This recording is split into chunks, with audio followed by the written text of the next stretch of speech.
तर नमस्कार मित्रांनो, स्वागत आहे तुमचं आपल्या एका नवीन व्हिडिओमध्ये. तर आज आपण एक ट्रान्सपरंट पेज बनवणार आहोत. त्याची डिझाईन अशा प्रकारे असणार आहे. तर ही डिझाईन कशी बनवायची, डिझाईन एकदम सिंपल आहे.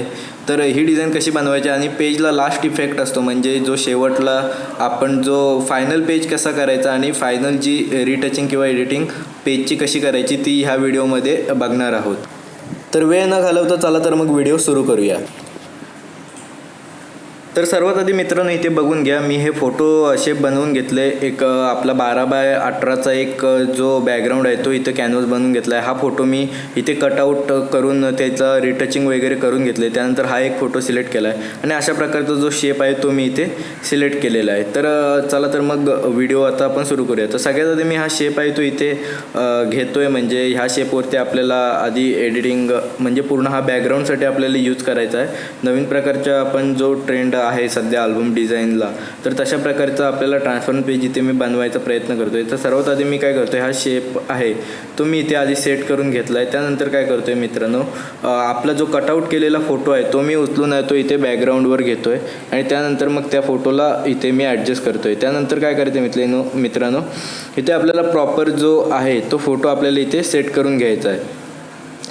त्यानंतर ती जी एकदा पोझिशन सेट झाली की त्यानंतर आपल्याला सिम्पली त्याच्यावरती क्लिक करायचं आहे आणि नंतर मग आपल्याला त्या शेपला पण आपल्याला सेट करायचं आहे, म्हणजे शेपच्या वरती जो आपल्याला फोटो टाकायचा आहे तो असा प्रॉपर बसला पाहिजे. त्यानंतर काय करायचं आहे मित्रांनो, सिम्पली त्या शेपला आहे तो आपल्याला इथे स्ट्रोक द्यायचा आहे आणि स्ट्रोक देऊन झाल्यानंतर आपल्याला इथे ड्रॉप शॅडोचा इफेक्ट आहे तो इथे द्यायचा आहे. तर इथे मी ड्रॉप शॅडोचा जो इफेक्ट आहे तो इथे देतो आहे.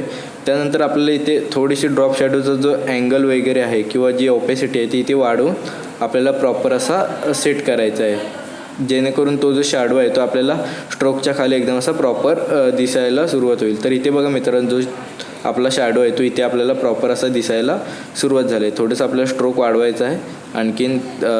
तर हा शेप आहे मित्रांनो तो पिंटरेस्टवरून घेतला आहे, त्यामुळे ह्याची जी म्हणजे शार्पनेस आपल्याला पाहिजे असं मिळत नाही आणि पाहिजे तसा फील आहे तो इथे येत नाही आहे. त्यामुळे काय करूया मित्रांनो, आपण आहे ना तर आधी ह्याला स्ट्रोक वगैरे देऊन बघूया कसा वाटतोय तो. मला तरी हा एकदम असा म्हणजे असं प्रॉपर नाही वाटत आहे शेप, की त्याचे जे एजेस आहेत ते एकदम अशा प्रॉपर नाही वाटत. त्यामुळे मी इथं काय करतो आहे, सगळे जे आपले शॅडो स्प्रेड वगैरे आहेत ते ऑपेसिटी वगैरे डिस्टन्स वगैरे सर्व हलवून बघतो आहे, जेणेकरून आपल्याला प्रॉपर असा लुक मिळेल. तर इथे बघतो आहे तर ते होत नाही आहे. तर मित्रांनो तुम्हाला पण असेच ॲडजस्ट करायचे आहे. तर आपल्याला तुम्ही जेव्हा एखादी नवीन गोष्ट कोणती नवीन तयार करत असता तर आपल्या ज्या बघण्यासाठी एकदम अशी चांगली वाटेल त्या पद्धतीने आपल्याला त्याचे जे सेटिंग आहेत ते आपल्याला सेट करायचे असतात. म्हणजे असं नाही की तुम्ही बनवताय आणि त्यानंतर पाहिजे तसं आपल्याला प्रॉपर झालं पाहिजे असं काय नाही. तर मी ते बेसिकली हा शेप आहे तो मी इथे ॲड करून घेतला आहे. मला तरी तो चांगला नाही वाटत आहे, नंतर मग आपण बदलूया. तर आधी मी काय करून घेतो, इथे सॉलिड कलरची एक लेअर आहे ती इथे प्रॉपर बनवून घेतले. त्यानंतर त्याला क्लिप केले, असंच बेसिक एक कोणता तरी कलर घेतला आहे. त्याचा कलर आहे तो मला इथे सिम्पली चेंज करून आहे तो इथे डार्क कलर असा ठेवतो आहे, जेणेकरून आपल्याला जो आपण फोटो मर्ज करणार आहोत त्याच्यामध्ये क्लिप करून तो आपल्याला इथे प्रॉपर दिसेल. तर मी इथे जो आपला फोटो आहे तो इथे म्हणजे जो बॅकग्राऊंड आहे तो इथे मर्ज केलेला आहे. आता ह्या कपलचे जो ग्रूम आहे त्याच्या साईडला बघा इथे डोळ्यांच्या इथे थोडासा असा पांढरा भाग जो सिलेक्शनमध्ये राहिला आहे तो आपल्याला इथे प्रॉपर कट करून घ्यायचा आहे, जेणेकरून तो एकदम असे वेगळे नाही वाटणार. तर मी इथे काय करतो, सिम्पली त्याच्या ज्या पापणे डोळ्यांच्या तेवढाच सिलेक्शन म्हणजे जो जास्तीचं सिलेक्शन झालं आहे व्हाईट कलरचं ते मी इथे रिमूव्ह करून टाकतो आहे. सिम्पली पेन टूलने सिलेक्ट करायचं आहे, राईट क्लिक करून मेक सिलेक्शन आणि फिदर ॲडजस्ट करून आपल्याला इथे कंट्रोल एक्स करायचं आहे, जेणेकरून तो रिमूव्ह होऊन जाईल तिथला पार्ट. तर हा बघा सिम्पली आपला जो तो पार्ट आहे तो इथे रिमूव्ह झालेला आहे. आता काय करतो मित्रांनो, इथे जे बारीक बारीक मला जे इथे म्हणजे एजेस बघा, एजेसवरती जो व्हाईट जी अशी लाईन आली ती इथे मी आतमध्ये ढकलण्याचा प्रयत्न करतो आहे. तर तुम्ही डॉश टूल वापरून ती सेटिंग आहे ती वरची सेटिंग लक्षात ठेवून तुम्ही डॉश टूल वापरून ती व्हाईट लाईन आहे ती करू शकता. आता इथे बघा टोपीच्या इथला भाग पण थोडासा रिमूव्ह झाला होता, तर तो मी काय करतो इथे पेन टूलनी सिम्पली ब्रशने आधी त्याला ब्रश मारला आणि त्याच्यानंतर जो एक्स्ट्रा पार्ट होता तो मी इथे पेन टूलच्या मदतीने इथे रिमूव्ह करून टाकला. तर सिम्पली आपल्याला अशा प्रकारच्या सेटिंग ज्या आहेत त्या आपल्याला सेटिंग किंवा जो आपल्याला कटआउट वगैरे करायचं असतं त्या अशा एकसारखं आपल्याला म्हणजे जिथे राहिलं आहे तिथे आपल्याला ते कटआउट करायला लागतं. आता हे बघा मित्रांनो, आता काय करायचं सिम्पली मी काय करतो इथे ह्या जो आपला म्हणजे त्याचं सॅच्युरेशन आहे ते इथे कमी केलं आहे वरच्या बॅकग्राऊंडचं आणि त्याच्या खालचा पार्ट आहे म्हणजे दोन कॉपी केलेले भाग आहेत जेणेकरून अशा प्रकारचा स्ट्रोक आपल्याला देता येईल. तर हे बघा मित्रांनो, इथे आपल्याला जो स्ट्रोक आहे तो इथे दिलेला आहे म्हणजे 2 PNG आपल्याला कॉपी करून त्याचे बॅकग्राऊंडला आहे तो एक व्हाईट करायचा आहे, कंट्रोल L करून दुसऱ्याचं सॅच्युरेशन कमी करायचं आहे. सिम्पल मी ते करून घेतले. आता काय करतो मी इथे Pinterestवरती जाऊन आपल्याला बॅकग्राऊंडला मर्ज करण्यासाठी एक इमेज शोधायची आहे जेणेकरून असं वाटेल की बॅकग्राऊंडला काहीतरी आहे म्हणजे असं डबल एक्सपोजर टाईप आपल्याला पेज आहे तो बनवायचा आहे. तर सिम्पली मी काय करतो इथे स्क्रोल करून इथे शोधतो जी इमेज आपल्याला ॲड करायची आहे ती. तर इथे बघा मित्रांनो, आपल्याकडे फ्लॉवर्स आहेत, अजून बॅकग्राऊंडच्या क्लिप आर्ट आहेत, पण ह्या ॲड करून काय फायदा नाही. आपल्याला असं नेचर आणि एकदम अशी इमेज वाटली पाहिजे जरा. तर आधी मी काय करतो मित्रांनो इथं लाईट ॲड करून घेतो जेणेकरून आपल्याला नंतर ती शोधायला लागणार नाही. तर मी इथे सिम्पली आहे ती आधी लाईट आहे ती ह्या बॅकग्राऊंडवरती क्लिक करून घेतो. नंतर बघूया आपल्याला कसा वाटतो तो पेज.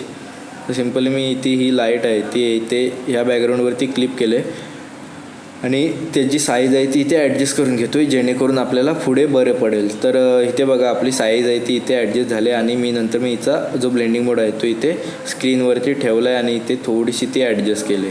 आता काय करतो आहे मित्रांनो, इथे बघा अशा प्रकारची ती जी लाईट सेट झाल्यानंतर आता हा जो डार्क पार्ट आहे तो आपल्याला इथे जास्त वाटते त्यामुळे मी आणखीन एक बघतो आहे चेंज करून, पण ते बरोबर नाही वाटत आहे दुसरे ब्लेंडिंग मोड, त्यामुळे मी स्क्रीनच ठेवतो आहे. आता काय करतो आहे मित्रांनो,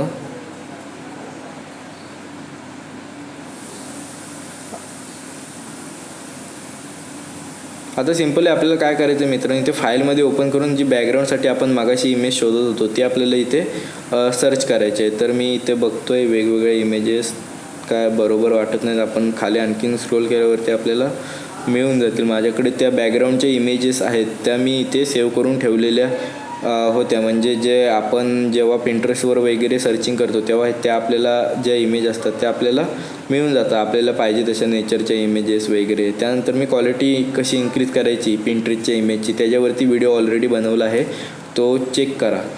तर मित्रांनो हे बघा, ही आपल्याला इमेज मिळाली आहे. ह्याच्यावरती थोडंसं सेटिंग वगैरे ॲडजस्ट करतो म्हणजे जो पहिलाच जो प्रीसेट आहे तो मी इथे अप्लाय करून टाकला आहे आणि नंतर मग काय करायचं आहे, कॅमेरा फिल्टर इफेक्ट अप्लाय झाल्यानंतर ती इमेज आहे ती आपल्याला इथे बॅकग्राऊंडला ॲड करायची आहे. तर सिम्पली ती इमेज आहे ती मी इथे त्या जो आपला बॅकग्राऊंड आहे त्याच्यामध्ये इथे क्लिप करून घेतले आणि त्यानंतर तिचा जो ब्लेंडिंग मोड आहे तो मी इथे सॉफ्टलाईट करतो आहे जेणेकरून जरा ती डेप्थ मिळेल त्या बॅकग्राऊंडला.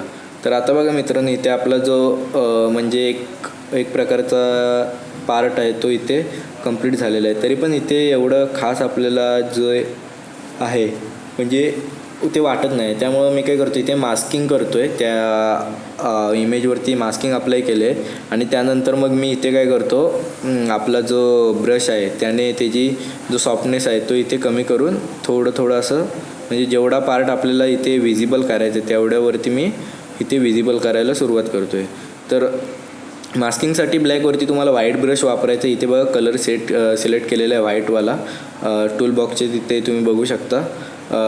मी व्हाईट ब्रश सिलेक्ट केला आहे ब्लॅक मास्कवरती आणि ब्लॅक मास्क आणि व्हाईट मास्क असेल तेव्हा तुम्हाला ब्लॅक ब्रश सिलेक्ट करायचं आहे. तर इथे बघा मी मर्ज करून ती जी साईड आहे ती मी इथे घेतलेलं आहे. आता मी काय करतो मित्रांनो, इथे जो आपल्याला जो बॅकग्राऊंडचा जो आपल्याला ब्रश होता म्हणजे जो शेप होता तो एकदम असा चांगला नव्हता वाटत. त्यासाठी मी काय करतो इथे आणखीन स्क्रोल करतो खाली आणि एक जो आपल्याला जो बॅकग्राऊंडसाठी एकदम असा प्रॉपर ब्रश वगैरे मिळेल तो मी इथे चेक करतो. तर इथे स्क्रोल करतो मला एक इथे शेप मिळालेत बाकीचे, पण ते पण एवढे असे खास नाही वाटत आहेत. त्यामुळे मी खाली आणखीन स्क्रोल करतो आहे. तर मित्रांनो इथे बघा एक आपल्याला ब्रश आहे, हा ब्रश आपल्याला वापरायला इथे येऊ शकतो. तर मित्रांनो मी काय करतो याची सिम्पली साईज वाढवून घेतो आणि ह्याला प्रॉपर असा बॅकग्राऊंड कट वगैरे करून घेतो. तर सिम्पली आधी आपल्याला काय करायचे, त्याच्या लेवल ॲडजस्ट करायचं आहे. कंट्रोल एल प्रेस केल्यावरती तुम्हाला लेवल इथे मिळून जातील. तर आता लेवल ॲडजस्ट केल्यानंतर आपल्याला काय करायचं, इथे सिम्पली त्याचं रिझोल्युशन आहे ते 72 आहे ते 300 करायचं आहे. आता बघा इथे मित्रांनो, ह्यानंतर आपल्याला परत ह्याच्या लेवल ॲडजस्ट करायचे असतात. तर इथे मी प्रॉपर अशी ब्लॅक टू ब्लॅक वगैरे असे एकदम असं डार्क ते जे लेवल आहेत ते ॲडजस्ट केलेले आहेत. आता काय करतो आहे मित्रांनो, मी इथे सिलेक्टमध्ये जाऊन कलर रेंजवरती क्लिक करतो आहे आणि व्हाईट कलर सिलेक्ट करून इथे सिम्पली त्याच्यावरचा लॉक काढून जसं मी कंट्रोल एक्स करीन तर तो बॅकग्राऊंड आहे तो आपल्याला इथे रिमूव्ह होऊन जाणार आहे. तर हे बघा मित्रांनो, इथे मी आधी सिम्पली जो सिलेक्टमध्ये जातो आहे त्यानंतर इथे कलर रेंजवरती क्लिक करतो आहे. कलर रेंज मिळत नाही. हां, हे बघा मित्रांनो, इथे कलर रेंजवरती क्लिक केलं आहे. त्यानंतर इथे व्हाईट कलरवरती क्लिक केलं आहे आणि त्यानंतर हे बघा आपल्याला जो बॅकग्राऊंड आहे तो इथे रिमूव्ह झालेला आहे. ही सोपी ट्रिक आहे. एखादा जर सेम कलर असेल तर तो सिलेक्ट कलरमध्ये आपल्याला जर रिमूव्ह करायचं असेल तर तुम्ही अशा पद्धतीने रिमूव्ह करू शकता. आता मी काय करतो, हा बॅकग्राऊंड आहे तो ब्रश आहे तो इथे कॉपी करून घेतो आहे आणि सिम्पली त्या बॅकग्राऊंडवरती इथे प्रेस करतो आहे. आता बघा मित्रांनो, इथे मी तो जो बॅकग्राऊंडवरती आहे तो मी इथे पेस्ट केला आहे आणि त्यामध्ये सर्व जे आपले म्हणजे सर्व जो बॅकग्राऊंड वगैरे होते म्हणजे आपण जो ब्रशने वगैरे तयार केलेला तो सर्व मी इथे ॲड करून घेतलेला आहे. आता काय करतो आहे मित्रांनो, सिम्पली इथे बघा मी ह्या ब्रशला असा प्रॉपर असा ॲडजस्ट करायचा इथे प्रयत्न करतो आहे. तर हा मला ब्रश आहे तो खूप असा छोटा वाटतो आहे. तर मी इथे ॲडजस्ट करायला त्याला प्रॉपर असा वेळ घेतो एकदम, म्हणजे असं वाटलं पाहिजे की सेट केलं आहे. तर इथे बघा मित्रांनो, अशा पद्धतीने मी हा सेट करून घेतला आहे. तर तुम्हाला एकदम एकदम हे वाटते, जरा असा छोटा असल्यासारखा वाटतं आहे. तर मित्रांनो, इथे प्रॉपर असा जेव्हा तुम्ही एखादी पेज वगैरे बनवता तर शेप असतात ना त्याला असं म्हणजे छोटं मोठं असं करून बघत जा, कारण जेव्हा आपण ते करतो तेव्हा आपल्याला एक प्रॉपर अशी त्याची साईज मिळेल. म्हणजे आपल्याला त्याच्यामध्ये फोटो पण मर्ज करायचा असतो तर आपल्याला अशी प्रॉपर साईज पण मिळाली पाहिजे त्याच्यामध्ये, जेणेकरून आपले कपलचा जो फेस आहे जो मर्ज आपण करतो डबल एक्सपोजर करताना तर तो पण प्रॉपर दिसला पाहिजे आणि आपला पेजचा लुक आहे तो पण असा एकदम असा खराब नाही झाला पाहिजे. अशा पद्धतीने प्रॉपर असं व्हाईट पेज वगैरे सोडून तुम्ही ॲडजस्ट करत जावा. तर आता मित्रांनो, इथे हे बघा मी स्ट्रोक दिला आहे, ह्याला थोडासा जास्त स्ट्रोक नाही देत आहे, नॉर्मल स्ट्रोक देतो आहे आणि नॉर्मल शॅडो ॲड करतो आहे, जेणेकरून त्याला तो इफेक्ट आहे म्हणजे असा एक प्रकारचा बॅकग्राऊंडपासून वेगळं झाल्याचा जो इफेक्ट आहे तो 3D टाईपचा इफेक्ट आहे तो आपल्याला इथे बघता येईल. तर मित्रांनो, मी काय केलं इथे सिम्पली त्याला ड्रॉप शॅडो आहे तो इथे दिलेला आहे आणि त्यानंतर मग मी आता त्याच्या सेटिंग आहेत त्याच्या प्रॉपर ॲडजस्ट करतो आहे, म्हणजे स्प्रेड त्यानंतर झाली त्याची साईज वगैरे इथे प्रॉपर ॲडजस्ट करतो आहे, ऑपेसिटी वगैरे.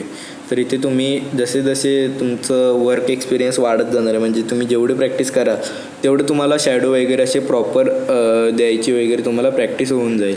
तर आता बघा मित्रांनो, मी इथे जो आहे आपला म्हणजे जो प्रॉपर ब्रश वगैरे इथे शॅडो वगैरे आहे तिथे देऊन झालेले आहे. आता काय करतो आहे मित्रांनो, सिम्पली आता बघा मित्रांनो, इथे सिम्पली जो आपला ब्रश आहे तो इथे मला म्हणजे ते आतमध्ये क्लिप केलेला जो इमेज आहे तो इथे एका साईडला घेतो आहे आणि त्यानंतर काय करतो आहे मित्रांनो, इथे सिम्पली जो म्हणजे आपला बॅकग्राऊंडचा जो होता तो आणखीन इमेजेस वगैरे इथे सर्च करतो आहे. म्हणजे आपल्याला वेडिंगचा जो कपलचा फोटो आहे तो इथे मी चुकून असा कॅन्सल करून टाकला आहे. तर तुम्ही परत इथे सर्च करतो कोणता फोटो होता तो, तर हा फोटो होता तो, तर मी तो ओपन करतो आणि त्याला परत रिटच करतो आहे. तर सिम्पली मी कॅमेरा फिल्टर आधी ओपन करतो आणि त्याच्यानंतर ज्या फोटोवरची मी सेटिंग आहे ती मी आधीच सेट करून ठेवली होती तर तीच परत अप्लाय केली. तुम्ही अप्लाय प्रिव्हियस सेटिंगमध्ये जाऊन ती अप्लाय करू शकता आणि त्याच्यामध्ये आपल्याला जर चेंजेस लागले तर ते आपण इथे करू शकतो. त्यामुळे आपला टाईम जर एकाच टोनमधील फोटो असतील तर आपल्याला टाईम अशा प्रकारे वाचवता येतो. आता सिम्पली मी काय करतो, इथे स्किन फायनरचा जो फिल्टर आहे तो इथे अप्लाय करतो आहे. स्किन फायनरचा इफेक्ट अप्लाय करताना एक गोष्ट लक्षात ठेवायची म्हणजे आपल्याला जास्त पण स्मूथ झाली नाही पाहिजे, जी स्किन असते ती जास्त पण स्मूथ झाली नाही पाहिजे आणि ब्लर अशी दिसली नाही पाहिजे. तर सिम्पली मी तो इफेक्ट इथं अप्लाय केला आहे आणि त्यानंतर काय केलं मी इथे फोटो ॲड केला आहे. आता सिम्पली मी तो फोटो आहे तो इथे क्लिप करून टाकतो आणि त्यानंतर ती जी लाईट होती आपली ती पण इथे क्लिप केली. तर सिम्पली फोटो ॲडजस्ट करताना आपल्याला फक्त त्याचे जे फेस आहेत कपलचे ते फेस फक्त आपल्याला इथे दाखवायचे आहेत आणि त्यानंतर मग आपल्याला जी त्यांची फेस दाखवल्यानंतर आपल्याला इथे सिम्पली बॅकग्राऊंड त्यांना मर्ज करायचा. आता काय केलं मी इथे क्लिप मास्क करून इथे जो आहे तो फक्त आपल्याला इथे फेस दाखवतो आहे बघा मित्रांनो इथे, आणि त्याची सिम्पली इथे कॉपी करून घेतली जेणेकरून आपल्याला आणखीन तो उठून दिसेल चेहरा त्यांचा. तर हे बघा मित्रांनो अशा प्रकारे तो जो आहे कपलचा फेस तो इथे मी सेट केला आहे. आता काय करतो आहे मित्रांनो, सिम्पली जो आपला जो ब्रश आपला छोटा वाटत होता तो मी इथे क्रॉस केला आहे. त्यामुळे बघा इथे आता साईज पण मोठी झाली, व्हाईट स्पेस पण बरोबर सुटला आहे आणि आपला जो लाईट आहे आणि कपलचा जो फेस आहे तो पण इथे प्रॉपर व्हिजिबल होतो आहे. आता काय करतो आहे मित्रांनो, सिम्पल मी जी बॅकग्राऊंडचा कलर आहे तो इथे चेंज करून बघतो आहे. तुम्ही काय करू शकता मित्रांनो, आधी फोटो वगैरे मर्ज करून नंतर जर तुम्ही बॅकग्राऊंडचा कलर वगैरे जर मर्ज केलात तर तुम्हाला एका प्रकारची आयडिया मिळून जाते की हा जो पेज आहे तो वेगवेगळ्या कलरमध्ये कसा दिसेल आणि कलर दिसल्यानंतर तुम्हाला स्वतःहून समजेल की हा कलर ह्या पेजवरती बघायला एकदम असा चांगला वाटतो आहे. तर अशा प्रकारे तुम्ही करू शकता. आधी तुम्ही एक प्रॉपर पेज बनवा, तुमचा पेजचा लुक असणार आहे म्हणजे मास्किंग वगैरे अप्लाय करा. त्यानंतर सॉलिड कलरची जी लेअर आहे त्याच्यावरती जाऊन नंतर मग शेवटला जर तुम्ही कलर वगैरे चेंज केलात तर तुम्हाला बरं पडेल. आता काय करतो मित्रांनो, इथे मी खालून जो आहे तो डार्क असा एक ब्रश मारतो जेणेकरून पेजला आपल्याला आणखीन डेप्थ मिळेल आणि बघायला पण तो चांगला म्हणजे पूर्ण फोकस आहे तो बॅकग्राऊंडवर न जाता कपलच्या फेसवरती आणि आपण जी इमेज मर्ज केली आहे बॅकग्राऊंडला तिच्यावरती जाईल. तर इथे बघा मी पूर्ण असा ब्लॅक कलर आहे तो दिला आहे. आता काय करतो मित्रांनो, इथे फाईलमध्ये जाऊन आहे ना मी आपल्याला इथे टेक्स्ट ॲड करायचं आहे, तो मी इथे टेक्स्ट घेतलेला आहे. तर इथे मी प्रेम हा टेक्स्ट इथे ॲड करतो आहे. तर ॲड करताना एक लक्षात ठेवायचं, आपल्याला जो टेक्स्ट ॲड करतो तेव्हा त्याला आपल्याला पूर्ण कलर वगैरे आपल्याला सेट करायचे असतात. आता मी हा प्रॉपर असा टेक्स्ट कुठे सेट करायचा त्याची जागा इथे डिसाईड करतो आहे. तर ह्या ठिकाणी मी ती जी जागा आहे ती इथे सेट करतो आहे. बघा मित्रांनो अशा प्रकारची जागा आहे ती इथे मी सेट करतो आहे. आता तुम्ही प्रॉपर बघा आपल्याला पेजवरती कुठे एखादी म्हणजे कुठे तो टेक्स्ट आहे तो एकदम असा प्रॉपर वाटणार आहे. तर इथे मी थोडासा त्याला स्ट्रोक ॲड करतो आणि ग्रेडियंट ओव्हरलेचा एक इफेक्ट आहे तो इथे देऊन टाकतो. तर इथे बघा मी कलर आहे तो इथे सिलेक्ट करतो आहे. कलर ओव्हरलेची इफेक्ट पण काय वेळेला चालते आणि काय वेळेला तुम्ही जेव्हा ग्रेडियंट ओव्हरलेची पण इफेक्ट इथे चालून जातं. आता बघा इथे कलर ओव्हरलेची इफेक्ट एकदम अशी बरोबर नव्हती वाटत म्हणून मी इथे ग्रेडियंट ओव्हरलेची इफेक्ट आहे तो देऊन बघितला आणि कलर पण आपल्याला इथे रेड आणि त्याच्या खालून डार्क अशी कलरची शेड आहे ती इथे ॲड केलेली आहे. त्यामुळे आपल्याला जो प्रेम आहे हा टेक्स्ट आहे तो एकदम म्हणजे जो टेक्स्ट आपण सिलेक्ट केला आहे तो असा प्रॉपर व्हिजिबल व्हायला मदत होते. आता बघा मित्रांनो इथे आपलं जी सेटिंग आहे ती प्रॉपर इथे कंप्लीट झालेली आहे ह्या टेक्स्टची. तर आता काय करतो मित्रांनो, मी हा जो एक डायलॉग आहे तो मी डायलॉग किंवा जी चारोळी आहे ती इथे मी सिलेक्ट करतो आहे आणि त्याला मग त्यानंतर तिथे जो आपल्याला जो लागणार आहे म्हणजे त्याच्या खाली जो टेक्स्ट ॲड करायला आहे तो मी इथे ॲड करतो आहे. ह्याचा आपल्याला व्हाईट कलर सिलेक्ट करायचा आहे. त्यानंतर जो आहे आपला टेक्स्ट सिलेक्ट झालेला आहे बघा आणि तो मी इथे आणला आहे. आता काय करतो सिम्पली त्याची जो कलर आहे तो सिम्पली मी इथे चेंज करून टाकतो आहे. आता इथे पण कलर ओव्हरलेचा एक इफेक्ट आहे तो मी इथे देतो आहे. तर कलर ओव्हरलेचा इफेक्ट दिल्यानंतर तुम्ही इथे बघू शकता मित्रांनो आपला जो प्रॉपर टेक्स्ट आहे तो इथे तयार झालेला आहे आणि अशा प्रकारचा लूक आपल्याला ह्या पेजवरती मिळाला आहे. आता सर्वात महत्त्वाची गोष्ट येते ती म्हणजे आपल्याला आता ह्या सर्व ॲडजस्टमेंट झाल्यानंतर सिम्पली आपल्याला एका पेजला एक लुक द्यायचा असतो म्हणजे शार्पनेस वगैरे कशी सेट करायची तर ती आपण ह्या आता पुढच्या पार्टमध्ये बघूयात. तर आता काय करतो मित्रांनो, सिम्पल मी आधी हा फेस आहे तो इथे प्रॉपर सर्व ॲडजस्ट करून घेतो आणि सर्वात वरती त्यांची एक लेअर तयार करून घेतो म्हणजे कंट्रोल अल्ट शिफ्ट ई जेव्हा दाबता म्हणजे ह्या 3 की एकत्र दाबल्यावरती तुमची एक मर्ज आहे ती इथे म्हणजे एक पूर्ण लेअर तयार होते. त्यानंतर तुम्ही कॅमेरा फिल्टर ओपन करून त्याच्यावरती कॉन्ट्रास्ट थोडासा ॲडजस्ट करून ॲड करू शकता जेणेकरून एक ईडी टाईप असा लुक देईल. त्यानंतर आपल्या खाली ऑलरेडी जे असतात प्रिसेट दिलेले असतात त्यातलाच एक आपल्याला प्रिसेट अप्लाय करू शकतो आणि तो प्रिसेट अप्लाय झाला एकदम म्हणजे तुम्हाला जर वाटतो आहे हा प्रिसेट ह्या पेजवरती चांगला वाटतो आहे तर मी इथे बघा मी इथे जो प्रीसेट आहे तो इथे शोधतो आहे. तर मला हा प्रीसेट जरा चांगला वाटतो आहे. त्यानंतर काय करायचं मित्रांनो, आपलं जेवढी इंटेन्सिटी पाहिजे त्या प्रीसेटची ती इथून तुम्ही वरून जे आहे इथे सेट करू शकता, जेणेकरून पेज पण जास्त असं वाटणार नाही प्रीसेट ॲड केल्यासारखं आणि पेजला पण एक लुक येईल. आता बघा मित्रांनो, इथे प्रॉपर आपल्याला जो पूर्ण रिटचिंग वगैरे आहे ती इथे कंप्लीट झालेली आहे आणि व्हिडिओ पण आपला जो आहे तो इथे बनवून कंप्लीट पूर्ण झालेला आहे. म्हणजे हा पेज आपला कंप्लीट झालेला आहे. त्यानंतर तुम्ही सेव्ह करू शकता आणि जो आहे तो तुम्ही अशा प्रकारचा जो इफेक्ट वगैरे आहे ते तुम्ही देऊ शकता. तर व्हिडिओ आवडला असेल तर व्हिडिओला लाईक करा, चॅनलला सबस्क्राईब करा आणि कमेंट बॉक्समध्ये व्हिडिओ कसा वाटला तोही सांगा आणि नेक्स्ट टॉपिकवर कोणता व्हिडिओ पाहिजे तेही सांगा.